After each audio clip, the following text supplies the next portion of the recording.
这个男人在清醒的状态下，感受到凶手将钉子对准自己的后脑勺，随着锤子的重击，铁钉瞬间刺破头皮，钻透颅骨，深深插入大脑组织。巨大的冲击让他眼前一黑，但杀手并没有停手，他冷静地取出第二根钉子，选择了稍微偏左的位置，砰，又是一声锤击，钉子再次贯穿，就这样1根、2根、3根，每次锤击都伴随着骨头碎裂的声音。当众人听到响动来到地下室时，灵修还有一口气。演员询问是谁干的，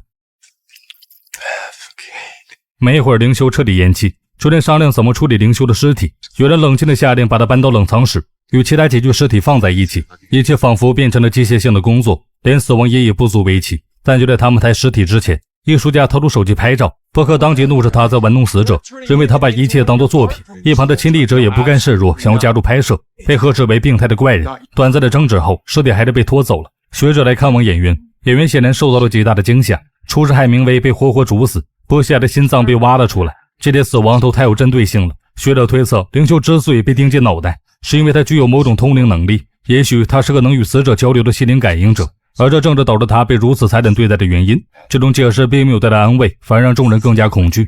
如果连能通灵的人都会遭遇这样的下场，那凶手究竟会对他们做出什么？当弗洛伊德把尸体放好准备离开时，竟发现灵修还没死透。弗洛伊德走近，蹲下身，冷冷问道：到底是谁对他下的毒手？可灵修只能发出微弱的气息，根本无法说出任何名字。于是弗洛伊德亲手送了他一程。1天之内已有4具尸体。雪莉感叹，如果按照这个速度，明天所有人就全死光了。而弗洛伊德则兴奋地表示，自己刚刚送了灵修一程，而和他一起抬尸体的艺术家甚至连灵修的死活都没能判断清楚。雪莉推测艺术家是凶手，并且已经察觉到他们其实是同一类人，于是他决定去试探对方。雪莉来到艺术家的房间，发现艺术家正在专注的创作，讨论要在离开之前完成这件作品，因为这个旅馆很快就会变成新的犯罪现场。闲聊几句之后，雪莉被桌上的红色颜料吸引，艺术家解释那是他混合自己的血液和切料调制出来的颜料，他声称这样做是为了让受害者不再是鬼魂，而是让他们的存在被重新感知。时间回到30年前，年轻的雪莉突然闯入弗洛伊德的住处，她说自己从小到大每个周日都在天主教堂做礼拜，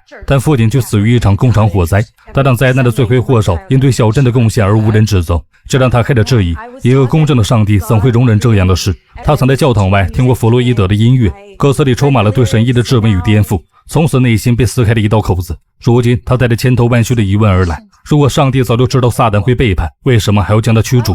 弗洛伊德冷冷回应一句：上帝并不知道，因为他并非无所不知。这句话如同火焰点燃了雪莉内心深处的渴望。他说他不接受自己的命运早已被决定，因为他还没有做出自己的选择。雪莉掏出脖子上的吊坠，那是一个召唤图章。 What did you find out about that? A book, The Key of Solomon. And why you got that? I want to make my own decisions and bend these rules to follow my inclinations. I bought chalk, salt, 4 sigils. I want to do my test. I want real answers and not some interpretation of some old book by a guy who is too afraid of sex to even live a real human life. Yeah. If we summon a demon, will it come? Let's find out. 弗洛伊德冷冷地提醒他，不是所有的恶魔都一样，撒旦不是路西法。但雪莉的眼神愈发坚定，他选择召唤伊甸园中的恶魔巴丰特，他还带来了一个曾属于邻居的猫作为祭品，他希望这足以取悦这位古老的存在。那只无辜的小猫成为了他们邪恶目的的牺牲品。但更可怕的是年轻人内心的转变，从质疑不公到主动施暴，只需要一个看似合理的理论框架。这正是极端主义思想传播的典型路径。时间回到现在，艺术家准备再次取点血。 I think you've bled yourself enough. You're right. Would you mind? I've run out of painting supplies. 这正是一个关键时刻，雪莉看到一个绝佳的机会，可以进一步试探艺术家的本性。雪莉伸出手，让艺术家在他的手臂上划一道小口。雪莉观察着自己的伤口，评论艺术家以前显然切过人。艺术家专注地看着血液如何与他的颜料融合，再看血液如何浮在漆料表面的美丽效果。所有众人聚在一起，准备天一亮就出发。学者提醒大家，确保带上的都是必需品，因为离最近的城镇有25英里远，所能溪流和其他障碍，实际路程可能超过30英里。弗洛伊德提出质疑，在这种恶劣天气下，步行可能要15个小时，留在原地等待救援是否更好？毕竟暴风雨总会停， WiFi 也会恢复，道路警察自然会赶到。艺术家反驳说，与其被困在这里等死，不如冒险离开，面对可能藏在他们中间的杀手，集体外出似乎更安全。最终他们决定1个小时后在大堂集合，等太阳完全升起就出发。众人散去后，弗洛伊德怨恨艺术家打乱了所有计划，决定直接杀了他。但雪莉劝阻，认为那样会让剩下的人四散逃命。弗洛伊德强调必须阻止众人离开，否则就要跟随队伍在途中一个个解决掉他们。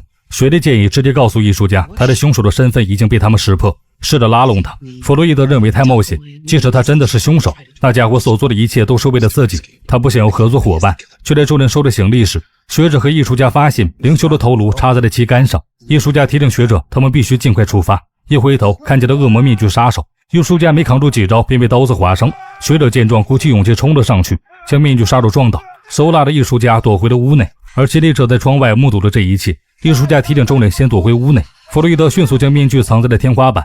演员为学者包扎了伤口，波克走了进来，要求查看演员的鞋子，他怀疑凶手就在他们其中。在看到演员的鞋子是干净的，波克又闯进雪莉的房间，要求查看鞋子。雪莉质问对方是否真的怀疑他，但对方毫不退让，厉声催促他别墨迹，快拿出来。弗洛伊德冲出来，将波克推到墙角，气氛瞬间剑拔弩张。旁人急忙劝阻，波克则崩溃的哭喊，觉得自己实在无法再承受这样的恐惧和压力。弗洛伊德冷冷地提醒大家，外面有一个杀手在虎视眈眈，如果他们执意离开旅馆走进荒野，那只会让情况更糟。所有学弟无奈地拿出自己的鞋子递给他们检查。艺术家坚持外出寻求救援，只如人多力量大，遇到突发情况也能立即反应，还希望雪莉出面劝说弗洛伊德一起走。雪莉一开始表现得很冷静，她很快话锋一转，语气里带着试探和暗示，直指每个人都有不为人知的冲动和阴暗面。她甚至暗示引导对方思考，对着那些被折磨致死的尸体时，是否曾在心底质疑过善良的意义，是否也想过放在内心的阴暗。对方敏锐地察觉到雪莉的言外之意，反问她是否在套话。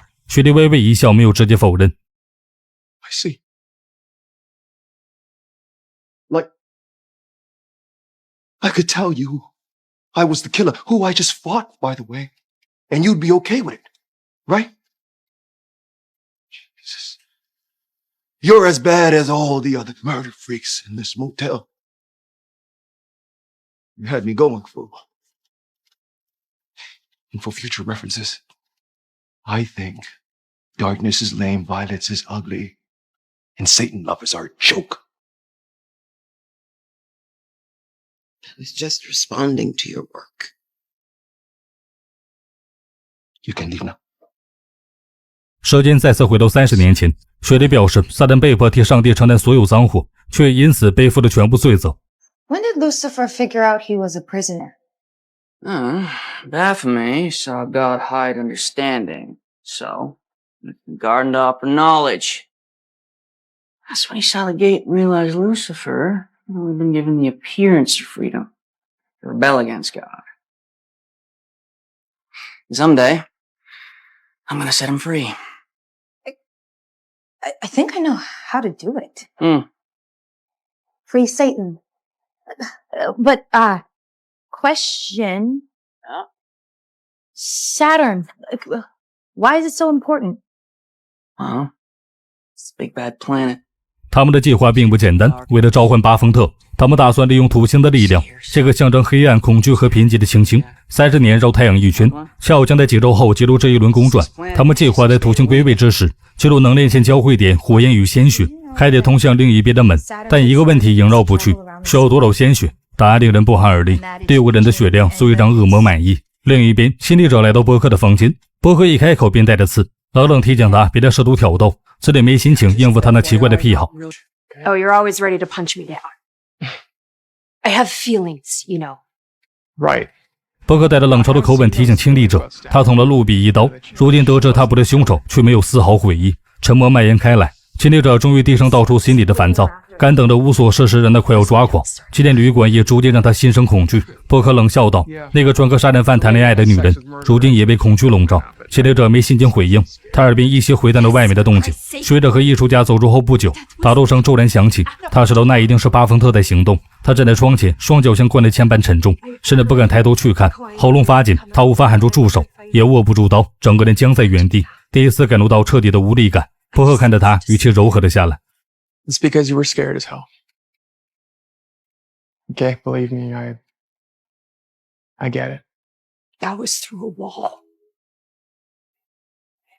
when the time really comes, am I gonna freeze up? Am I gonna survive?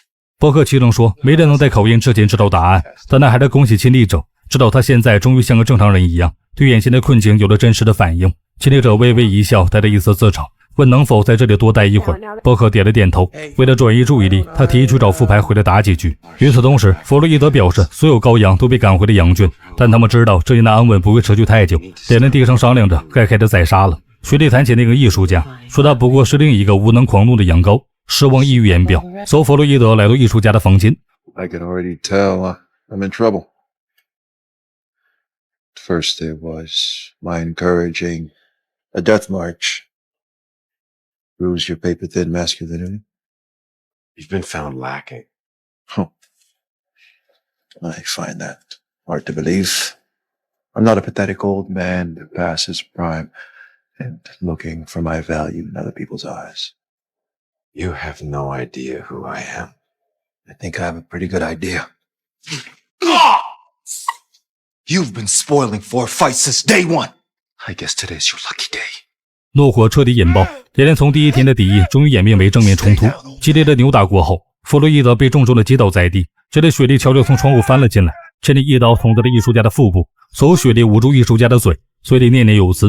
弗洛伊德用刀割开了艺术家的腹腔，整个房间弥漫着血腥味。等两人离开后，房间陷入一片死寂。紧接着，一个戴着恶魔面具的杀手缓缓走了进来，他蹲下身，用沾满血迹的手指在艺术家的额头上画了一个诡异的十字，接着再着残忍的切割尸体。不久后，学者发现了艺术家的尸体，那场景令人毛骨悚然。凶手就将艺术家的作品塞进了他被剖开的腹腔，周围摆放着艺术家的内脏和器官，仿佛一座血腥祭坛。画面一转，时间倒回30年前，雪莉和弗洛伊德来到能力线交汇的地方，而那正是这间旅馆的所在地。